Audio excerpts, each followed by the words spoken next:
মানুষের বিবেক বলে কথা। সকাল থেকে গরু লড়াইতে লড়াইতে আমি ক্লান্ত। একটা মুখ খ্যাত করলাম পাশের সামনে জমিনে। আসলে মানুষের গরুগুলো এমনভাবে ছেড়ে দেয়, তাদেরকে বললো ধরে না, আর বাংলো একদিন বাদে একদিন আবার ছেড়ে দেয়। এরকম ডিস্টার্ব করাটা আসলে কিছু কিছু মানুষের একদম মন থেকে হয়ে ওঠে। ওরা আসলে মন থেকে পরিষ্কার হয়ে উঠতে পারে না। এটা ফ্যামিলিগতভাবে শিক্ষা পাওয়া উচিত। ছোটোবেলা থেকে তারা এইরকম পরিবেশ হয়ে উঠেছে, ওই যে অন্যের ডিস্টার্ব করা। কী বলেন বা আপনি? কিন্তু আমি কিন্তু এইরকম ডিস্টার্ব করি না কাউকে। মুরগি হাঁস দিয়ে এবং আমার ব্যবহার দিয়েও কাউকে আমি কষ্ট দিতে চাই না। আসলে মানুষ কেন এরকম করে জানি না। আমি মানুষের এই গরুগুলো যদি হাঁড়িতে দিয়ে দিই, তখন দেখা যাবে লোকটা ভালো না, আসলে মহিলাটি বেয়াদব, এরকম কথা উঠবে। মানুষের সাথে ভালো আচরণ করলে কিছু কিছু মানুষ কিন্তু মাথায় চড়ে উঠে বসে।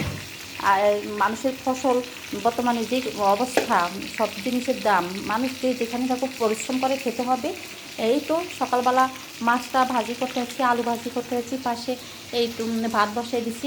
এরকম রান্না বাড়া রেখে দৌড়াতেছি শুধু বারবার গরুগুলোরে তাড়াইতেছি। এটা ঠিক? মানুষ এত যদি জ্ঞান হারা হয়, মানুষ যদি এমন বুদ্ধি হারা হয়, তাহলে এরকম সমাজে ওনাদের বিরুদ্ধে আসলে কাউকে কিছু বলা উচিত যে এরকম ডিস্টার্ব করাটা। সমাজে চলতে হলে একের সুবিধা একে দেখতে হবে, একের ভালো মন্দ একে দেখতে হবে। এটাই তো আসলে পাড়া প্রতিবেশী মিলেমিশে থাকাটা কিন্তু অনেক একটা সুন্দর একটা মহব্বতের দিক থেকে আমি মনে করব। আর এই মহব্বতের দিকটা কিন্তু হয়ে ওঠে সামান্য টুকিটাকি কিছু আচরণ নিয়ে। এই তো তাদের এই আচরণগুলো আমার ভালো লাগতেছে না। যে আমি তো একটা জমিনে চাষ করি, সেই জমিনটা যারই হোক, এটা যখন চাষ করি এটা তো আমারই জমিন। আর ওরা কেন বলতে চায় না, ওরা কেন জানতে চায় না? ওরা গরু পালে, বেঁধে পালুক, কি মানা নাই। কিন্তু ওরা অন্যের জমিনে অন্যের মানুষের ডিস্টার্ব করবে, এটা তো ঠিক আসলে তাদের রুচিতে কেমন আসে আমি জানি না। আমার রুচিতে কিন্তু একদম নোংরামি মনে হয়। আসলে এরকম মানুষগুলো সমাজে অনেক বিরক্তিকর। তারা একঘেয়েমি করে চলাফেরা করে।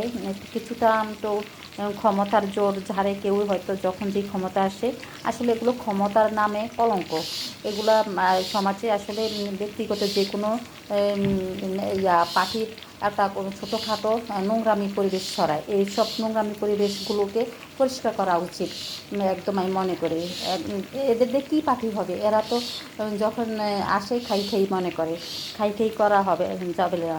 কিন্তু সমাজ যেহেতু সুন্দর হয়ে চলে, পাঁচজন যেহেতু মানুষের সুযোগ সুবিধার দিক থেকে যদি মানুষ না আসে, তাহলে এরা কেমন আবার ক্ষমতার বড়ায় দেখায়, আমি যে এই পার্টি করেছি, আমি ওই পার্টি করেছি। এখানে পার্টির কোনো কথা না, কথা হচ্ছে আমরা যেই দলই করি না কেন, সবাই সবার মতন করে ভালো থাকতে হবে।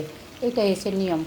কিন্তু যদি আমি ক্ষমতায় আসছি এবং ক্ষমতায় বসে জুড়ে বসে তোমার মাথায় আমি বাড়ি দিছি, সেটা তো ভাই এরকম সুন্দর বলে না। তোমাকে সার্বভৌমত্ব দেশে এবং স্বাধীনতা তোমাকে দেওয়া হয় নাই।